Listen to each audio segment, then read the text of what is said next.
to come. With that in mind, I just wanted to give you a brief outline that as Sean mentioned that we have a plethora of students working in many directions of heavy metals in the environment. So I have taken a couple of slides from each one of them, and I wanted to dedicate this talk to all of them. That has helped me through this time to develop the science more and more, understand the metals in the environment more and more. So why do we really care, or where do we really start from, right? That's a simple question that can relate to us if we want to understand that what are the major needs are for the current and the future generations. And when we talk about the current needs or the future needs, one of the major needs is the healthcare.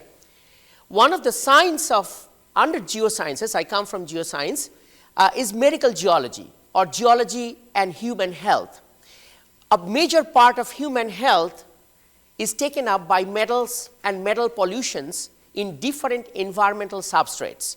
So when we talk about environmental substrates, the three most common ones and alike natural resources like water, air, and soil. We cannot escape from these three at least. And for that reason, we need to preserve them and we need to protect these resources. And this protection part, which we call the environmental protection, that leads to the bigger picture of sustainability. So the future generation and sustainability and human health and geoscience are all related there. When we talk about metals and heavy metals or metalloids, we usually use the two terms. One is natural pollution and another is anthropogenic pollution. So natural is a term that sometimes a synonymous term is used, geogenic. That means it is naturally produced by natural processes of the earth. And when they are human induced, definitely they are the anthropogenic pollution. But they are related to each other. They feed on to each other. And that's what I will try to build the story upon today as to how these metals and metalloids are actually not just natural but also quite a bit experienced by the anthropogenic pollution scale too. And we are going to choose for this talk on the metals and metalloids, and we will discuss a few of them. As you will see that there are so many to discuss about the beneficial and the toxic components of these elements. It is very difficult to choose all of them. So I chose some of my favorites, let's put it in that way, and I'm going to give a little bit of a brief introduction to each one of them. So just a little bit of background before we start. Heavy metal contamination and toxicity, these are related terms because they are very prominent environmental issue today. And the issue is for environmental restoration for the water, air, and soils. They can be both beneficial and detrimental. That means at high concentrations, these same elements which might be essential to our ecosystem may be not only just toxic, but it may be fatal. Now, in many cases, the toxicity actually overwhelms the benefits of those elements to the ecosystem. And the heavy metals are mostly, as I said, are the natural components of the Earth's crust. So it comes as a background level in majority of the Earth's crust that we work with. I am not including the radionuclides, so I am safe to say that these metals that I am going to talk about cannot be degraded or destroyed. And hence, these are consumed by life forms via three pathways: by eating food, drinking water, and inhaling air. So the three substrates that I just mentioned. So some very basics of the heavy metals. The definition wise, any metallic chemical element that has relatively high specific gravity and is toxic or poisonous at low concentrations. And this term low concentration actually has a big meaning to it. What level of the concentration you are exposing a population to is a major debate. And a lot of these toxic elements may not be toxic at some concentrations. So always this dose response feedback is important when we talk about heavy metals and their toxicity. Again, they are high density. Usually the density ranges from 3.5 to 7 grams per cubic centimeter. They are usually in a periodic table. In the chemistry classes that you have taken, definitely all of you are exposed to that. They are usually the transition metals. Not all of them are transition metals that are heavy metals. There may be some of the F block elements also. And they are sometimes also termed as trace elements, and the elements that are usually in the water form or in the air as oxides, and such elements are called oxyanions. Now, the trace elements part is more of a concentration term. Heavy metals is more of a chemical term. So there is a distinction between the two. And again, the specific gravity when we talk about has to be about 5 times more than water. And their placement in the periodic table is very important to understand the chemistries behind it. A very simple example of this, and I'm going to talk about a little bit at the end, is between molybdenum, which I didn't actually encircle, and tungsten. Now, you might be quite surprised to hear these elements about. Tungsten is a pretty toxic element in nature, but it is very beneficial. We don't know much about tungsten. To study tungsten, we need another element to study, and that is molybdenum, because the molybdenum chemistry in natural waters and in air is very well studied, and people understand, scientists understand that much better. So the geochemical association of elements like tungsten and molybdenum are important to understand, so that the deficiency of information on tungsten can be fulfilled by understanding molybdenum. So with that in mind, some important factors that I like to point out. For example, the processes of mobilization. So as we can see, these metals have to come from a source area, and the mobilization process happens in the water and in the sediments. Usually these metals can be soluble under specific environmental conditions. When soluble, they are fast dispersed in the environment. Usually in the natural environment, weathering of rocks, and then they are transported down gradient, causes the accumulation of these heavy metals. These metals are bioavailable to plants, animals, and humans. The important concept of heavy metals is their oxidation states or speciation. For example, arsenic, you might have heard about, is a toxic element in nature. It usually is present in 2 oxidation states. One is +3 and one is +5. +3, which is a trivalent arsenic, is 5 times more toxic in the environment than +5. So the speciation is an important concept for each one of the elements that I'm going to talk about, and each one of the elements that I may not be touching upon today. Similarly, chromium-6 is much more toxic than chromium-3. Not all heavy metals are toxic at every concentration. Rather, I will say that at possible environmental conditions, certain elements are toxic. When we talk about dispersion in the environment, one cannot escape the hydrologic cycle, or in a very simple sense, the water cycle. You might have been exposed to the water cycle in many forms. These are the major pathways. When the precipitation happens, then the runoff goes into the ocean, infiltrates down into the aquifer as groundwater. All these are different pathways and reservoirs where heavy metals can reside and can get dispersed. So this is an important framework under which in water essentially you can understand the dispersion mechanism of heavy metals.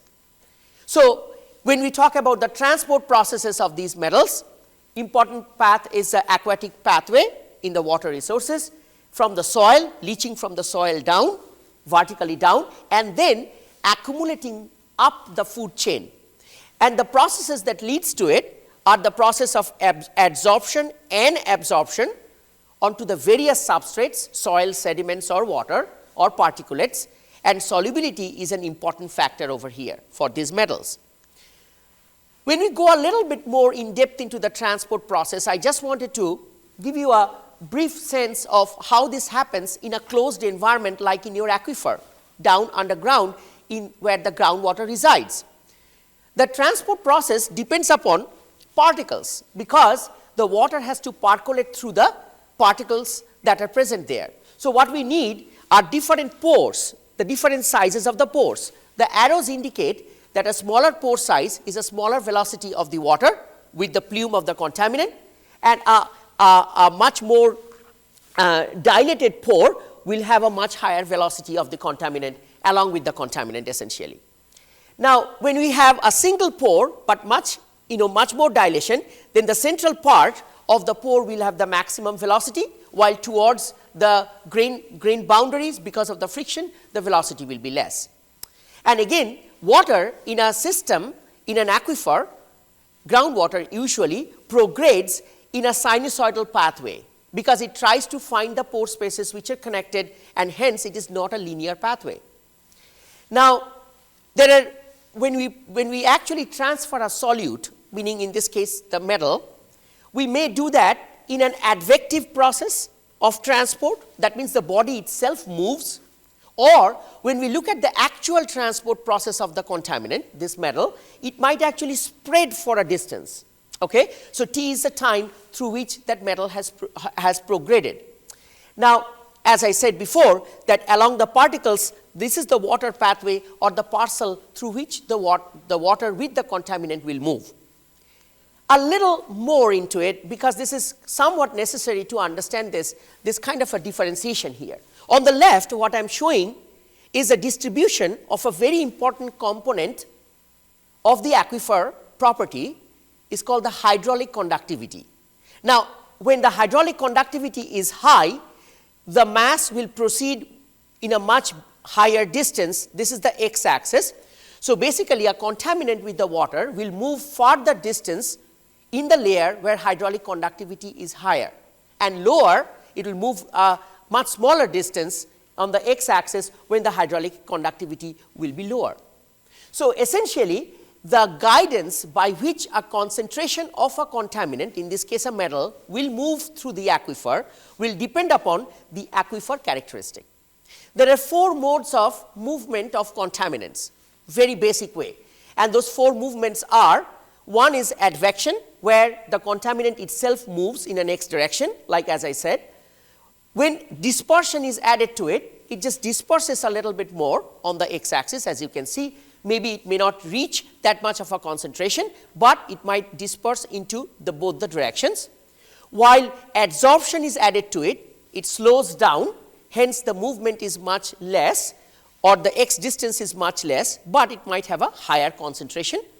And when decay is attached to it, there will be a decrease in the concentration as the metal proceeds to move along with the plume of water. So these are some of the phases by which a heavy metal or a metalloid moves in the water systems. Some of the common heavy metals to come from the processes part. So you might have heard some of them, most of them rather. Lead, mercury, cadmium, arsenic. These are some of the heavy metals that we are concerned about in nature. So a very brief outline of the sources of these contaminants, of these metals, for example. A major part is the natural process. Because of the process of weathering, down gradient transport by the rivers or by other weathering agents like wind, glacier, or even by volcanism. So it's a natural addition of metals in the environment because of volcanism and uplift or tectonics. Now, I don't have to say too much about the industrial and agricultural or the human influence. You might be already exposed to that there are so many of such sources are there, starting from fossil fuel burning to application of pesticide and herbicides to your agricultural land. So there are many such, I would say, much vast exposure of the heavy metals from the anthropogenic sources. Now, if that is the case, we might want to think about that where is the process of consumption coming in, or how are we going to consume these heavy metals? Well, one of the very simple ones is by consuming the foods. Now, usually, metals are usually absorbed in the gastrointestinal tracts. The rate at which these move depends on the solubility of these metals and in what chemical form these metals are in, and that takes the speciation point of view also. Plants that grow in these heavy metal rich soils, for example, and I will give an example of that, is rice that we use as a staple food. Animals can actually consume this plant which are rich in heavy metals, and that can also enhance with the help of bioaccumulation. That happens with mercury, for example, in a water system. Now, another pathway is respiration by air inhalation. Now, by means of fumes or dust or small particulates, usually less than 2.5 micron fractions, these are the ones which are trapped in the upper respiratory tracts. Now, drinking water as such is one of the most important pathways of the ingestion of the heavy metals, and one of the examples is by the lead pipes.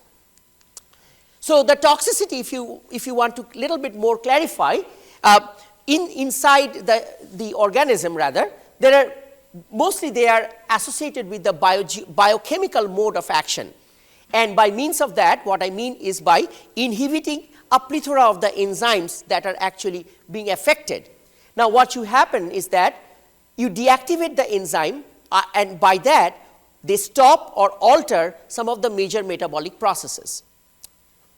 Now, heavy metals have a very high susceptibility or rather affinity to the sulfohydryl groups. So, the sulfur and hydride groups together, and they are the basic blocks of formation of proteins.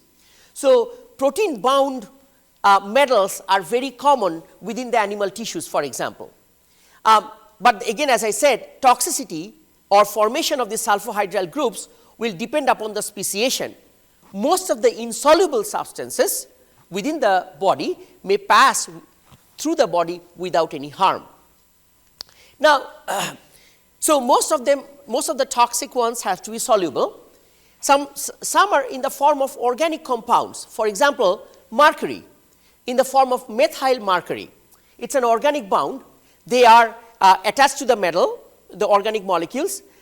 They are soluble in an animal tissue, and they pass through the biological membranes. Now, the toxicity in the water depends upon the water quality also that I didn't mention. For example, some of the parameters of water quality that are very important to analyze are, for example, the pH or the amount of dissolved organic carbon that is present within the water. I will show you why with one of the favorite elements that I'm going to talk about. And so, the process of complexation and adsorption of these metals are definitely, if you have more of these, then they are less bioavailable. So, a process of remediation or bioremediation also comes into play if we understand this process as well. And again, heavy metals can tend to bioaccumulate in plants and animals and become higher in concentration as time proceeds or we travel up the food chain. So, we start with one of the examples. In this case, I am starting with arsenic. I term it as it is a global problem. So, this is my first element of discussion, which is a heavy metal or a metalloid, usually is present in water forms and also in sediments in high concentrations to some extent. And you might see from this map, this is a British Geological Survey map that was around the 2007, 2008 it was produced. Actually, it shows that some of the sedimentary aquifers, groundwater based aquifers, are the maximum polluted arsenic aquifers of the world. Okay? Those orange patches that you see, for example, here, a big part of here, these are some of the major aquifer or sedimentary aquifers which are river fed deltaic systems that have high concentrations of arsenic in their drinking water. Arsenic can be also found in mining related operations and then definitely in some of the geothermal waters, but geothermal waters are usually low in concentrations for arsenic. So, this is a kind of a global view of where arsenic is in different parts of the world. Just to give you the concept here a little clearer, there are many global problems in various parts of the world, like in Southeast Asia, in countries like Bangladesh, India. even in North America, and I will discuss this in a minute, and even in Canada, for example, South America you saw, in Argentina and Chile, parts of Europe and parts of Africa. Now, more and more we are knowing about the exposure of high arsenic in the drinking waters in certain areas. And the source of the arsenic in the water is mostly here geogenic, all the processes that I just talked about, and they are mobilized by natural, geochemical and biogeochemical processes. And arsenic concentration in groundwater is the MCL, or the maximum contaminant limit, is 10 microgram per liter, or 10 ppb. That's set by the World Health Organization or the EPA, and both rather. Arsenic in the US, and you might be very interested to know about this, about 15 million US households, this is an USGS database, about 60 million people depend upon the private wells for their drinking waters. Well, most of the private well owners do not test for arsenic, number one, and it varies, the concentration of arsenic in various waters of US, mostly concentrated in the dry regions or some of the urban areas. We really need to know the geochemical and the hydrological processes that indicate that maybe the deeper wells might be at higher risk for arsenic. Usually the sand and gravel aquifers display the highest concentration of arsenic in the sediment phase. 19% of the US public, private and monitoring wells exceed the EPA standard of drinking water for arsenic, the 10 microgram per liter. And the hotspots are in various locations like in New England, California, Western Nevada and parts of Texas Panhandle. Even in the East Coast have started to find that now. So it is a metalloid. It's in a part of the group 5A family in the periodic table. Actually, arsenic ranks as the 20th most abundant elements in the Earth's crust, in the rocks. The concentration of arsenic in crustal rocks in the background level can range from about 0.1 to 500 microgram per gram. So it's not a high concentration, that much of a high concentration. The source of the arsenic in the natural water is related to the process of leaching of these crustal rocks and sediments that are enriched in arsenic. And soil arsenic, which is the thin veneer on the top, is a function of an abundance of arsenic that is present in the parent rocks because it's a weathering product. So wherever the soil is, it depends upon the parent rock from where the soil is being derived. So a very brief understanding of the natural resource as for arsenic, for example. Usually they are form arsenides or sulfides and in sulfosols. We don't have to remember these names of the minerals, but as a geoscientist, we have to at least give you the names of some of the very pretty looking minerals actually. You might have touched some of them. Arsenopyrite, which is an iron arsenic sulfide, realgar, orpiment, these are sulfide bearing arsenic minerals. Arsenic is incorporated in a very common mineral that you might be knowing is pyrite. It is usually present as an impurity and it can range to about 0.5% of the stoichiometric value for the pyrite mineral. In soils and sediments and in groundwater, arsenic usually occurs in two states, as I said, in +5 pentavalent or +3 trivalent state, arsenate or arsenide. And the various forms of arsenic in nature, not just the inorganic phases, as a gas, which is arsine gas, or it is very common in some of the organic complexes to form organic organoarsenic complexes. For example, monomethyl arsenate and so on. So these are some of the chemical forms of arsenic in nature. So let's go into the story as to what is really happening for the various metals, and I'm going to give the story for arsenic, but really this is a story for most of the major elements, major heavy metals. Usually it starts with heavy erosion or weathering from mostly the mountainous parts where there is a lot of tectonism going on and processes of subduction or suture formations, a lot of the metamorphic rocks that are forming, that from where the erosion actually process is usually count down by the river systems or the streams, and they flow downwards towards a delta. During that process of flow, during process of erosion and transport and then deposition, certain minerals weather much faster. And these minerals, when they weather, one of the complex minerals for hydroxides, or sorry, for the metals are iron hydroxides. And these iron hydroxides are quite common in nature actually, very high in concentration. And mostly when the metals flow with these hydroxides as either adsorbed to those hydroxides or they're much easily available to the water. And in these active plains and active flood plains rather, because of reworking of the sediments, it gets concentrated more and more. So as the river systems flows down, as its velocity decreases, stream capacity decreases, it just floods the banks. These are the overbanks. So some of these heavy metal pollutions naturally usually you might see in these fluvio-deltaic systems. Arsenic is a classic example of that. In every fluvio-deltaic system, you might be looking for heavy metals, and one of the ones is arsenic in this case.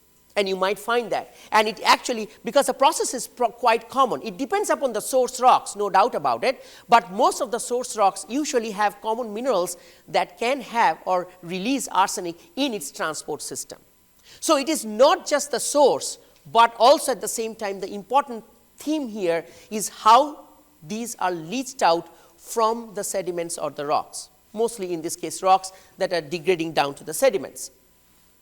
Okay, so a little bit more into the structure of the process as to how these metals form. Again, I'm citing an example of arsenic, but it's for most of the metals in this case.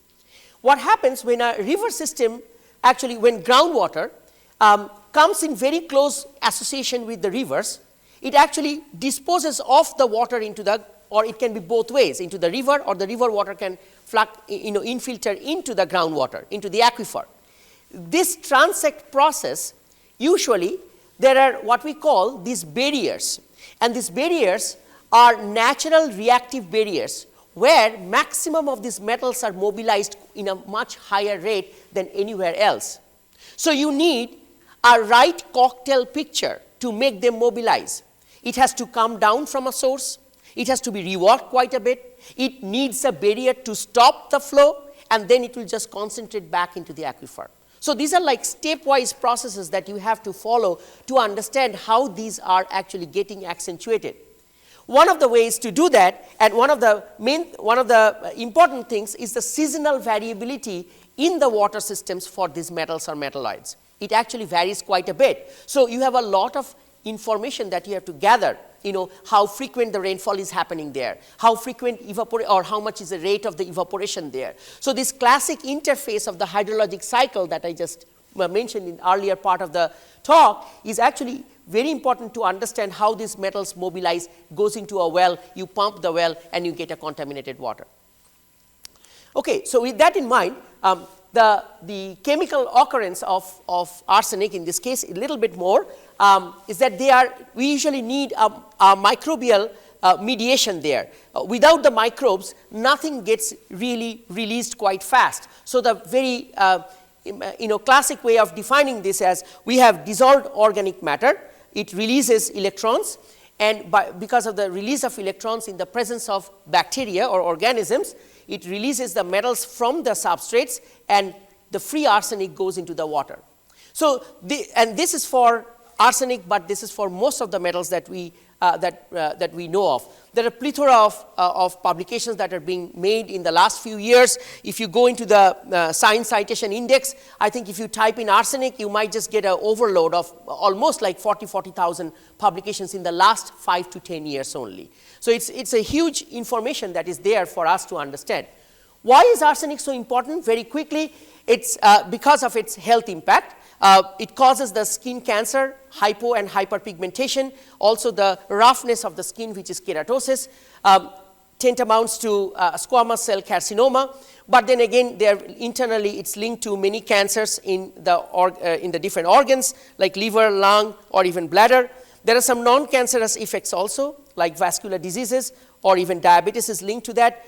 The lethal dose of arsenic, the LD50 dose, is from 120 to 200 milligram in adults, while for children, as you can see, it's really within 2 milligram per kilogram within the children. But the point here is that about the chronic or the long-term exposure of this low level of arsenic, which is very important to understand, right? What is the time frame you are exposing that person to a low level of arsenic? This is just a very quick overview of some of the scales of works that we have done. This is some parts in India that people have been affected with the problems that I just said from arsenic. So the safe drinking water limit of arsenic is 10 by WHO. US EPA actually is thinking about getting it down to 5, even at times maybe to 3. And this is not just an environmental issue, this becomes a geopolitical issue, right? If my well now is exposed to 5 microgram per liter of arsenic, first of all, let me tell you one thing. We have pretty state-of-the-art equipments to analyze arsenic in a dissolved form in the water to up to about 1 parts per microgram per liter. So it is possible, but as we go down the ladder, usually it is much tougher to make a precise measurement of that arsenic. But 10, that level is easily possible with high like mass specs and so on. EPA is thinking about that. In 2002, it actually came down from 50 to 10. And then Canadian and Australian maximum permissible limits are 5 and 7. Some parts of Europe actually has 3 microgram per liter, Germany for example. But still, if you go to the places where there is a maximum problem of arsenic, still because of geopolitical issues, they are still at that 50 microgram per liter of arsenic. So from there, as I was mentioning, just not the water, but the rice is also a problem.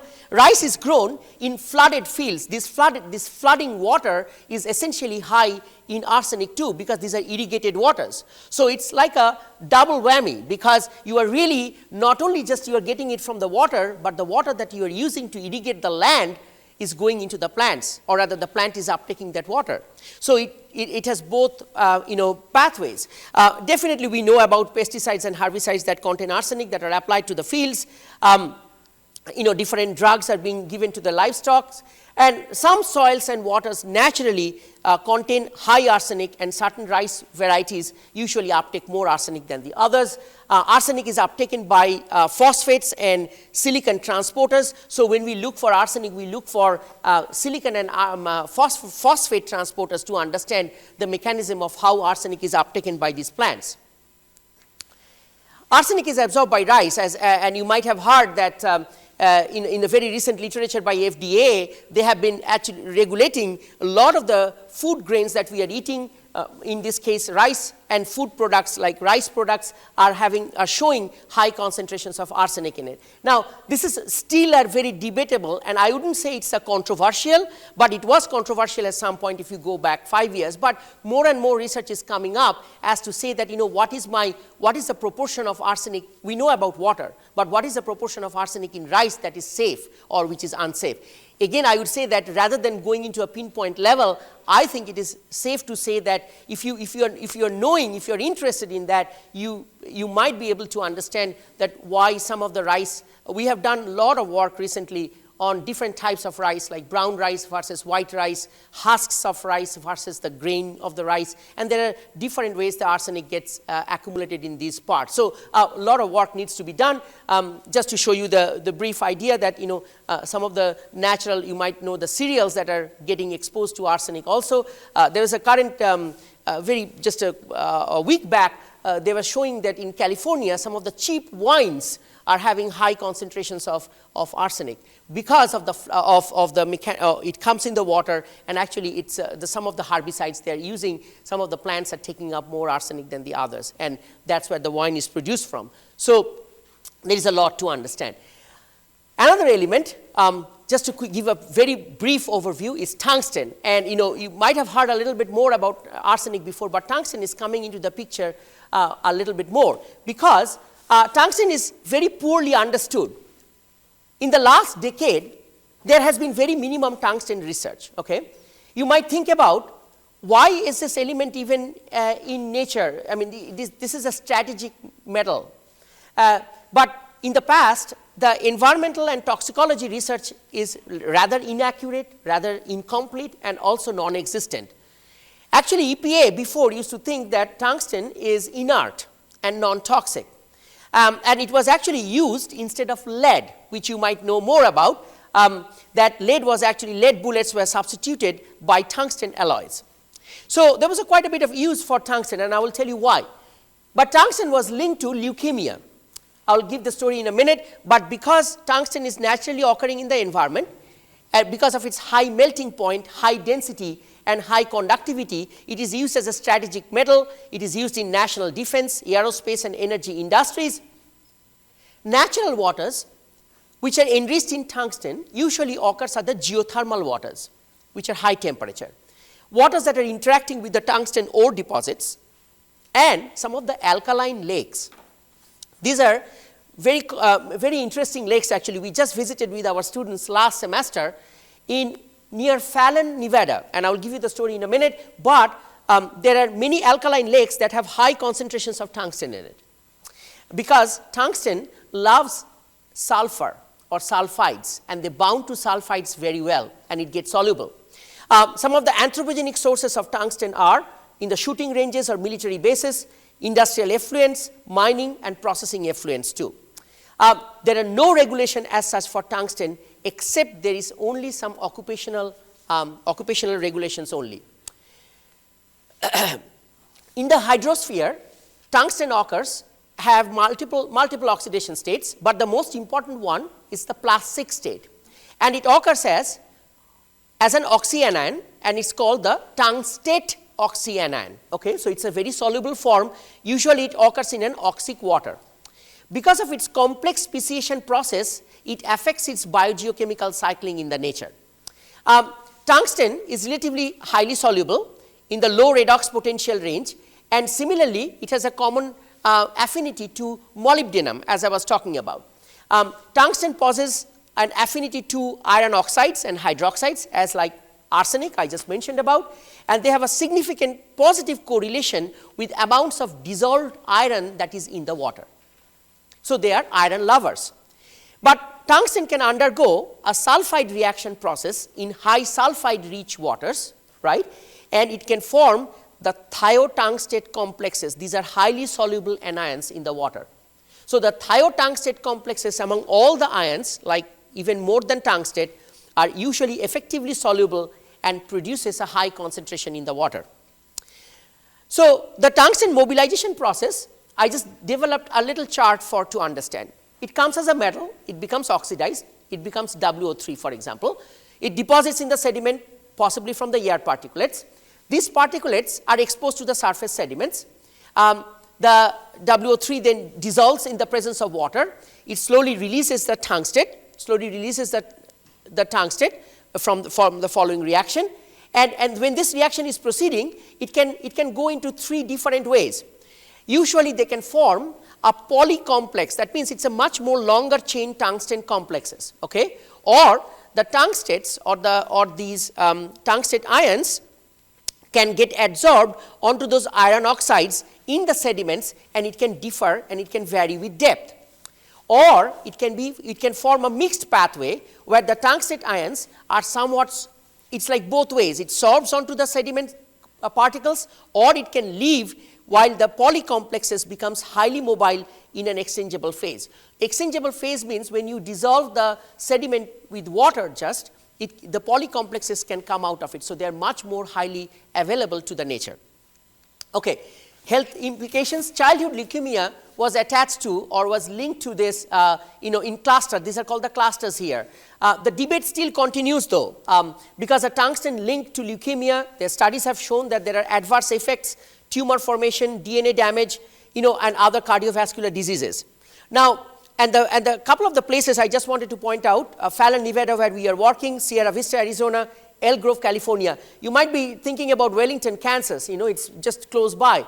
Actually, it was a very old World War II ammunition site. They used to dump the ammunitions there. There was very slight concentration of tungsten in the soils. The water doesn't have any tungsten there. But it was reported by the CDC, the Center for Disease Control, for us to go and check it out. But I have kept it in the map because maybe in the future we might be able to find, if we go and sample more, we might be able to find more tungsten there. It was investigated by the CDC and by the USGS. Between 97 and 2000, there were 16 reported cases of acute lymphatic leukemia. And statistically, this is very highly unlikely to be a random event because 3 cases out of the 100,000 children in 5 years. There were high levels of tungsten in blood and urine in the residents of Fallon, Nevada were detected. We walked in this area actually and found that tungsten are in the air particulates also and surface dust in the Fallon area, and they are very in a heterogeneous state. These are some of the places in Fallon. For example, this is the town of Fallon. We have sampled quite a bit in 3 different trips.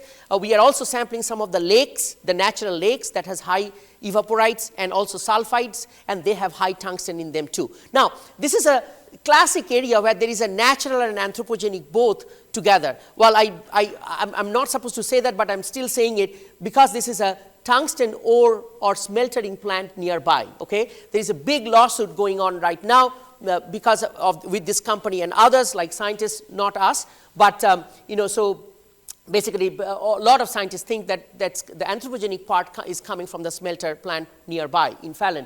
But at the same time, there are some natural high concentrations of tungsten in the lake waters and in the dust. Now, the dust is not always has to be anthropogenic; it can be natural too. Just to keep that in mind. The last element that I was going to talk about very quickly is manganese. Now, manganese is such an element that really we don't think about it, and it's actually coming into our radar now more than before. Manganese is a transition element. It is one of the most abundant elements in the soils and in the sediments. It's an essential trace element. It can occur as oxides and hydroxides, and the common oxidation states, mostly the oxidation state of manganese is +2. There are various different types of minerals that are present, and common minerals are pyrolusite and carbonate mineral. Manganese is an essential element of all species. Various organisms are there that have manganese in their tissues. Fish can accumulate up to about 5 milligram per liter, or mammals can accumulate to about 3 milligram per liter of manganese. Manganese is again an essential and a toxic element. It is usually a cofactor for several important enzymes. The human body can contain up to about 12 to 20 milligram of manganese, mostly found in liver, bones, kidneys. But there is a very fine line between too much manganese and too little, and both have a rather a negative health effect. And this chart actually gives you a very quick, age-wise, what is the daily required limit of manganese. But with the health problems of excessive manganese comes from excess in the sense that actually we don't have a particular World Health Organization limit for manganese. It was 0.4 milligram per liter, or it has to be less than 0.4 milligram per liter. But in 2011, World Health Organization revoked that standard. Currently, there is no standard. But there has been many studies that have been shown that places where there is high iron, those waters also contain high manganese. And the reason behind that is that iron and manganese love each other, number one, in the sediments and in the soils. But iron can release, or manganese can release in 2 different processes. So really the environmental conditions needs to be slightly different to release iron first and then manganese. So manganese can go into water quite equally. This is one of our studies that we did in the air particulate matter in US. The 6 or 7 different cities that we did, one of the major manganese resource pollution happening from the smokestacks and also from the fuels, because they add additives to the fuels. And we actually did concentrations of manganese in the air particulate matter, usually the less than 2.5 micron fraction. So because of the time, I guess I will just skip through another important element, but I'll just go to the last slide here about that what happens in these trace elements and metals and metalloids. It starts with the concentrations in the surface waters, right? There is a major part of it has to be from natural hazards also, or natural contamination, or anthropogenic regulation. There is a big component of these metals or metalloids comes from the industrialization process also. It requires good water quality. There is a lot of health, not only health, but there are social impacts for this heavy metal contamination in water, right? There are places where people are shunned in the community because of having contamination or having some disease that comes from heavy metals and so on. So it has a societal impact also. Agricultural development has led to many such uses of herbicides, or pesticides, for example, that can, or fertilizers and the processes of irrigation that can lead to, it's rather unclear to us that what is the extent of increasing the pollution like that way for heavy metals. Rapid urban development is happening. So in that way also, in some of the places where there is more of the economic boom is happening, there is a balance of the human health and the environmental impact. And then from there, really the mitigation part, which I didn't cover today, there are a lot of mitigation strategies that are being taken nowadays for different heavy metals. The three that I talked about is for the arsenic, manganese, and tungsten. The one that I skipped is chromium. I just wanted to point out one thing. You might have seen the movie Erin Brockovich. This is like in year 2000, like Julia Roberts movie. It's a classic case of metal pollution in the water systems from a tannery, for example, right? So tanning industries actually produce a lot of hexavalent chromium, which is 6-valent chromium that goes into the water, and it's very, very, very toxic. So, but chromium, in terms of these elements that we have worked with, there is a diverse nature of its similarity in their, the ways they actually occur in nature and how they process in nature. With that, there are many people to thank for this work. We have been funded, as Dr. Hutchinson mentioned, through the years, and we are really privileged to work in this area. Thank you very much.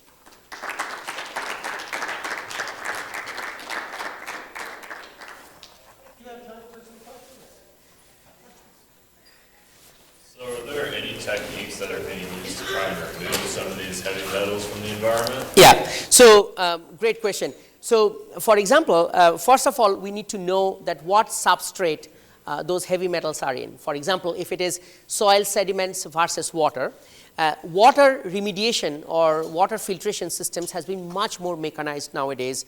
I would say that there are arsenic, for example, or manganese, for example. There are ways to remove the water, manganese or arsenic from the water, not to the fullest extent, but to a large extent, to be drinkable at least. And the part that is important here is that lot of folks think that you have to totally eradicate the concentration of the metals from the water. That's not the case. If you are getting it below the maximum contaminant limit or the MCL, you can still use that water. For example, a water that is 50 microgram per liter of arsenic, for example, you can bathe in that water. So there is nothing happening with that, but you cannot just imbibe the water for a long period of time. That's when the problem starts to happen.